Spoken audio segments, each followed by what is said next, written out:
All right, let's set the scene here. There are 20 seconds to go in the game. The Steelers are down 2, 19-17.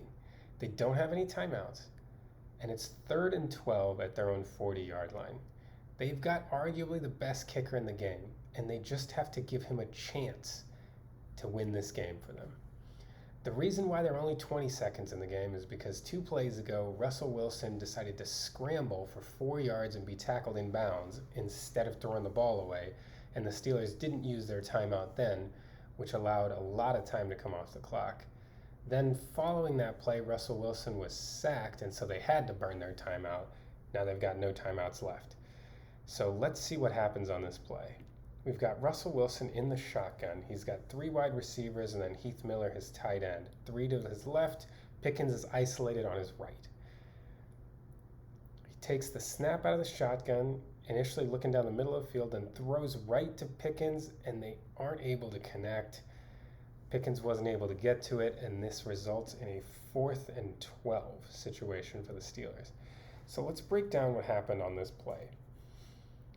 The Steelers, like we said, they came out in 11 personnel. 11 personnel means 1 running back and 1 tight end, Najee Harris and Pat Freiermuth in this case. The wide receivers are set up like so. Mike Williams and Calvin Austin are over to the left, and Pickens is isolated on the right. The Bengals run a cover 3 concept. So they're going to have a deep safety, then they're going to have their 2 corners drop back. All are responsible for deep thirds. This safety is going to come down, and they're going to have 4 underneath defenders with the 3 deep defenders. And the Steelers run a good concept for this. So let's see, you can see the rotation right before the snap. This safety is the guy that's going to come back deep. So what the Steelers do is they run Calvin Austin on a post, which helps to occupy the safety in the middle of the field. They have Mike Williams run an in-cut here. So again, keeping the attention of this defender and trying not to let him cheat too far over to the side with Pickens.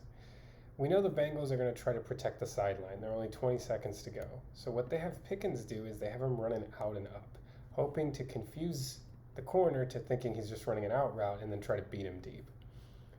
Najee Harris just comes and releases to the flat, and he holds the flat defender, and then Pat Freiermuth will chip and then come and run like a little hook route. So let's see this in action. Wilson takes the snap, and you can see the cover 3 shell forming. Deep defender, deep defender, deep defender. Pickens is going to start challenging vertically, and you can see how the corner is protecting the sideline. You see it on this side too, trying to maintain outside leverage, don't get beat outside toward the sideline. Austin comes charging up the middle of the field here to try to occupy the safety. Mike Williams is breaking in here, and this is where Pickens starts his out route. So if you look over here, this is where the out and up happens. Right there, he manages to catch the corner flat-footed right there. The corner thinks he's safe from being beaten deep with the outside move, and then gets beat on the double move. Russell Wilson is throwing the ball right about now. This is when he makes the decision to throw the ball.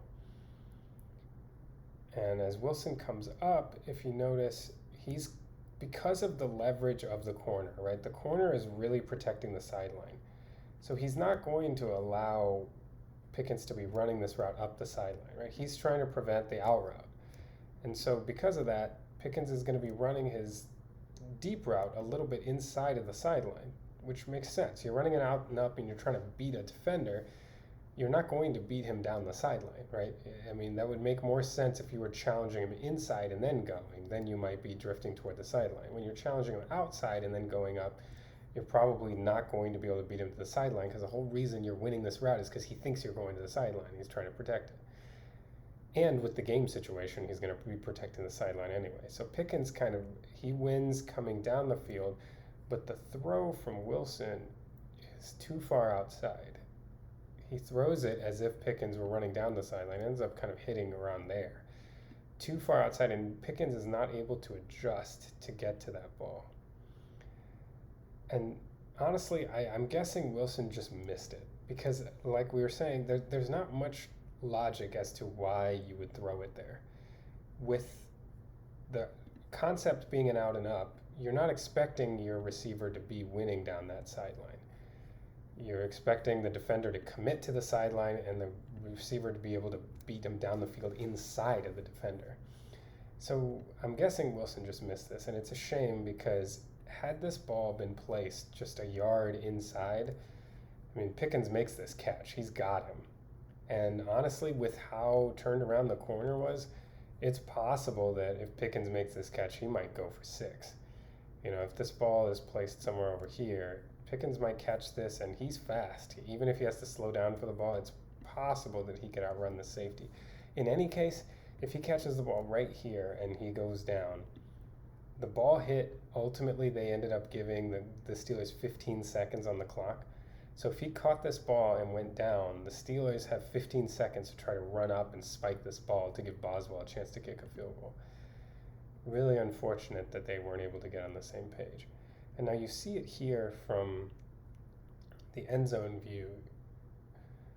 Wilson here is doing what he's supposed to do, right? He's holding the safety to the middle of the field. Because the other reason, to get back here, the other reason you'd throw this ball to the sideline is if you're trying to keep the ball away from the middle of the field safety. But as you see, he is nowhere in position to try to make this play. There would be nothing wrong with putting this ball on the trajectory that Pickens is going to run. The safety is not going to be able to get there in time. He's too far inside. So that would have been the other reason to throw this ball outside, but that is not the case here. And there are a couple of reasons why the safety is not in position to make this play. One is what we talked about at the beginning. Calvin Austin and Mike Williams are giving the safety something to look at over the middle of the field. He can't just go over the top of Pickens, then you have Austin running free down the middle of the field. And if you look from the end zone view here, Russell Wilson does a good job of staring down the safety. He is looking down the middle to hold that safety, which is precisely what he should do in this situation. But then when he flips back, we pointed out where he is, where Pickens is, when he throws this ball. He's deciding to throw this ball right now. So you see the corner having outside leverage. You shouldn't expect Pickens, like we said, to be going up that sideline. So even though he has this picture, this picture is going to end with Pickens going up inside of the corner. So my guess is, like I said, it doesn't seem to be much rationale for throwing that ball out there.